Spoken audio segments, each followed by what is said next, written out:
To use the Head and Shoulders tool, simply go to the left-hand panel and click the Head and Shoulders tool. Find your Head and Shoulders, click it, and then just keep clicking whenever you want to finish that particular shoulder or head.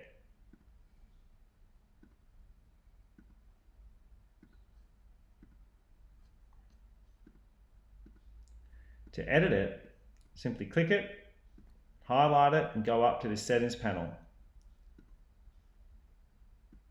If you want to make it more simple, you can make it transparent, or you can make them colored. I'm going to make them transparent here. You can change the color of the actual lines to anything you'd like. You can make the lines very thin or very thick, and you can obviously delete it. Play around with it. Any questions, never hesitate to email support@protrader.com.au.